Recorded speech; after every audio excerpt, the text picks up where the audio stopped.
भारत-पाक cricket सामना रविवारी रंगणार आहे. या सामन्याला ठाकरे यांच्या शिवसेनेने विरोध दर्शविला. भारत-पाक सामना आणि शिवसेना हे वेगळंच समीकरण आहे. भारत-पाक सामन्याला शिवसेनेने अनेकदा विरोध केला. कधी विषारी साप स्टेडियममध्ये सोडण्याची धमकी दिली, तर कधी थेट पिचच उखडून टाकली. शिवसैनिक काय असतात हे त्यावेळी अनेकांनी पाहिले. आताही शिवसेनेने विरोध केल्याने तणाव वाढण्याची शक्यता आहे. ऑपरेशन सिंदूर नंतरही भारताने पाक सोबत क्रिकेट खेळण्याची तयारी दाखवल्याने अनेकांमध्ये नाराजी आहे. भारत-पाक क्रिकेट सामन्यात कोट्यवधी रुपयांची उलाढाल एकाच दिवसात होते. त्यामुळे ICCला हा सामना खेळवायचाच असतो. एकीकडे आर्थिक उलाढाल आणि दुसरीकडे राष्ट्रभक्ती अशा दुहेरी कचाट्यात हा सामना अडकला आहे. पण शिवसेना आणि क्रिकेट हे समीकरण काय आहे जाणून घेऊया आपल्या गुड तिकट चॅनलवर. चॅनलला सबस्क्राईब केले नसेल तर नक्की सबस्क्राईब करा, व्हिडिओला लाईक करा आणि कॉमेंट बॉक्समध्ये क्रिकेटविषयी तुमच्या प्रतिक्रिया नोंदवा. 1991च्या ऑक्टोबर महिन्यात मुंबई शहरात एक अनपेक्षित गोंधळ उडाला. कल्पना करा, मुंबईच्या प्रसिद्ध वानखेडे स्टेडियमवर एक मोठा क्रिकेट सामना होणार होता. भारत विरुद्ध पाकिस्तान. क्रिकेटप्रेमी उत्सुक होते. तिकिटांसाठी अक्षरशः रांगा लागल्या होत्या. पण अचानक 22 ऑक्टोबरला सर्व वृत्तपत्रांमध्ये एक ठळक बातमी झळकली. वानखेडे स्टेडियमची खेळपट्टी उखडली. हे काय प्रकरण होतं? कोण करेल असा उद्योग आणि का? ही कहाणी आहे एका राजकीय धुमश्चक्रीची, ज्यात क्रिकेट, राष्ट्रवाद आणि एका करिश्माई नेत्याची भूमिका मध्यभागी आहे. चला सुरुवात करूया कथेला आणि शिवसेना भारत-पाक विरोधाला. कल्पना करा, 1990च्या दशकाची सुरुवात. भारत-पाकिस्तान यांच्यातील संबंध तणावपूर्वक होते. दहशतवाद, सीमावाद, राजकीय घडामोडी सगळं काही गरमागरम. क्रिकेट हे दोन्ही देशांसाठी फक्त खेळ नव्हते, ते एक युद्धभूमी होती. स्टेडियममध्ये लाखो प्रेक्षक, टीव्हीवर करोडो दर्शक, स्पॉन्सरशिपची निस्तूर रेलचेल. पण एका माणसाला हे सगळं पटत नव्हतं. ती व्यक्ती म्हणजे हिंदू हृदय सम्राट, शिवसेना प्रमुख बाळासाहेब ठाकरे. शिवसेनेचे संस्थापक, एक कार्टुनिस्ट जे राजकारणात आले आणि महाराष्ट्राच्या राजकारणाला एक वेगळाच रंग दिला. बाळासाहेब स्वतः क्रिकेटप्रेमी होते. त्यांना खेळ आवडायचा, पण पाकिस्तानसोबत कदापि नाही. त्यांची भूमिका स्पष्ट होती. पाकिस्तानासोबत क्रिकेट खेळू नये. का? कारण त्यांच्या मते पाकिस्तान भारतातील दहशतवादी कारवायांना प्रोत्साहन देते. क्रिकेट न खेळून त्यांची बदनामी करायची, त्यांची कोंडी करायची, म्हणजे दहशतवाद आपोआप थांबेल असा त्यांचा हिशोब होता. आता येऊया मुख्य घटनेवर.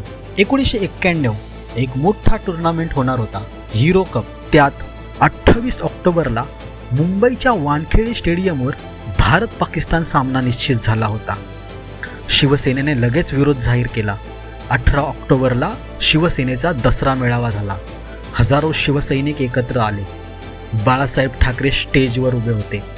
त्यांनी आवाज गर्जना करत म्हणाले, भारत-पाकिस्तान सामना होणार नाही. आम्ही मुंबई बंद करू, स्टेडियम उधळून लावू, अगदी पेटवून भस्मसात करू.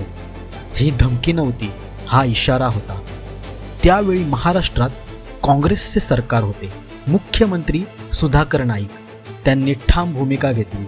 सामना होईल, पाकिस्तानी खेळाडूंना आम्हीच पूर्ण संरक्षण देऊ. पण शिवसैनिक काही थांबणारे नव्हते. 21 ऑक्टोबर दुपारची वेळ. वानखेडे स्टेडियम बाहेर 4-5 गाड्या आल्या. पोलिसांचा कडेकोट बंदोबस्त होता. गाड्या आडोशाला पार्क करण्यात आल्या. एक गाडी मात्र गेटजवळ आली.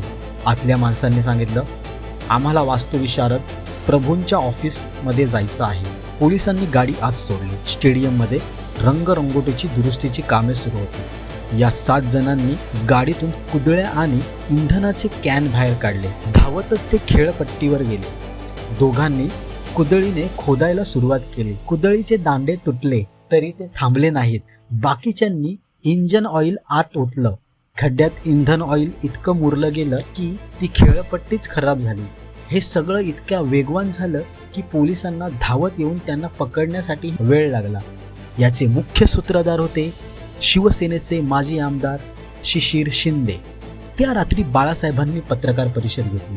ते म्हणाले, हो, आमच्या शिवसैनिकांनी खेळपट्टी उखडली.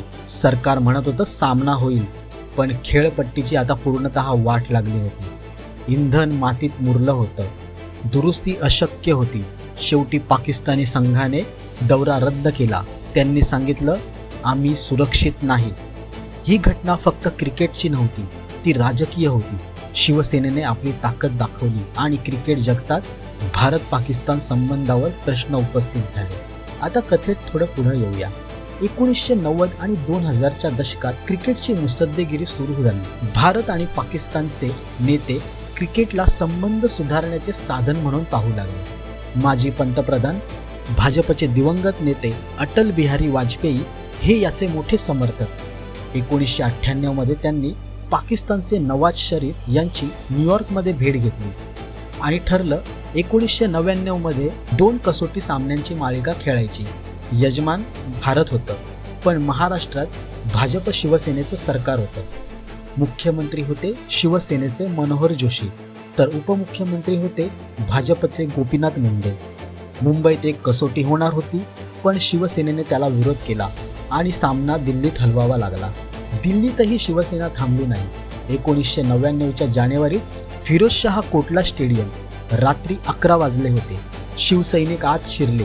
लोखंडी रॉडने त्यांनी खेळपट्टी उकडण्यास सुरुवात केली. माध्यमांना बोलावलं, फोटो काढले, पाकिस्तान दौऱ्याच्या निषेधाची पत्रकं वाटली आणि शिवसेनेचा झेंडा रोवला. पोलीस आले तेव्हा 2च सुरक्षा रक्षक होते. 4 शिवसैनिकांना अटक झाली. दिल्ली क्रिकेट असोसिएशनची बैठक झाली, पण नुकसान मोठं होतं. दुरुस्तीसाठी किमान 10 ते 15 दिवस लागणार होते. तरीही सामना होईल असं सांगितलं गेलं. या घटनेनंतर शिवसेनेने आणखी धमक्या दिल्या. पहिली कसोटी चेन्नईला हलवावी लागली. तिथे पाकिस्तान जिंकला आणि प्रेक्षकांनी स्टँडिंग ओव्हिएशन दिलं. दुसरी कसोटी दिल्लीत. शिवसेनेने थेट विषारी साप सोडण्याचीच धमकी दिली. या घटनेमुळे BCCI इतकं घाबरलं की त्यांनी स्टेडियममध्ये 40 सर्पमित्र तैनात केले होते आणि सामना सुरळीत झाला. ह्याला फक्त भारत पाकिस्तान क्रिकेट सामना म्हणून पाहू शकत नाही. केंद्रात NDA सरकार होतं. वाजपेयी पंतप्रधान होते. त्यांना संबंध सुधारायचे होते, पण मित्रपक्ष शिवसेनेने हे केलं होतं. तरीही वाजपेयी यांनी खेळात राजकारण आणू नका असं म्हटलं. पण या सगळ्यात युतीमध्ये आता तणाव निर्माण झाला होता. 1999चं निवडणुकीचं वर्ष. शिवसेना देश पातळीवर ठसा उमटवू लागली होती. बाबरी मस्जिद पाडल्यानंतर भाजप आणि शिवसेनेत हिंदुत्वावरून स्पर्धा निर्माण झाली होती. पाकिस्तान सामना हा राष्ट्रीय मुद्दा बनला. गोपीनाथ मुंडे आता स्वबळावर लढण्याची चाचपणी सुरू करत होते. पण प्रमोद महाजन मातोश्रीवर गेले. अडवाणींनी बाळासाहेबांची भेट घेतली आणि शेवटी वाजपेयींच्या विनंतीला मान देऊन शिवसेनेने विरोध स्थगित केला. बाळासाहेब म्हणाले, काँग्रेसला फायदा होऊ शकतो म्हणून ही भूमिका घेतली.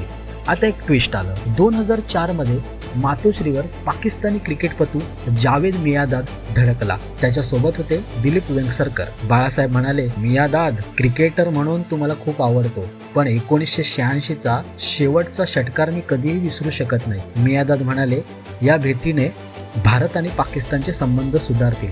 अखेर बाळासाहेबांनी सांगितलं, मियादाद यांची भूमिका आम्ही ठुकरावलेली आहे. आम्ही पाकिस्तानला नेहमी विरोध करत राहू.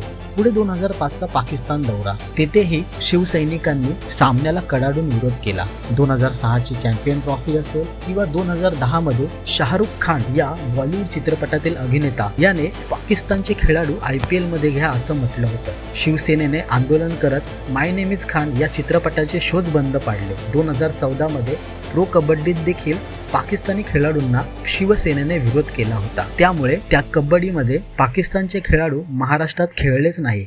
ही कहाणी आहे क्रिकेट आणि राजकारणाच्या मिश्रणाची.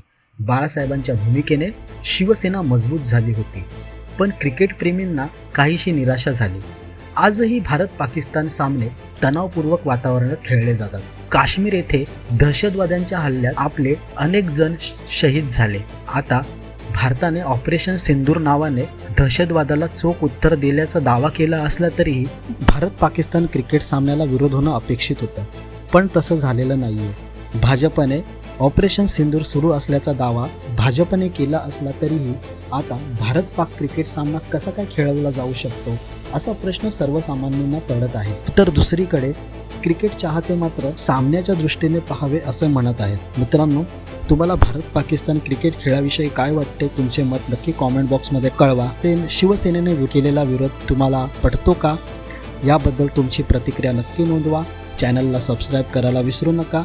धन्यवाद.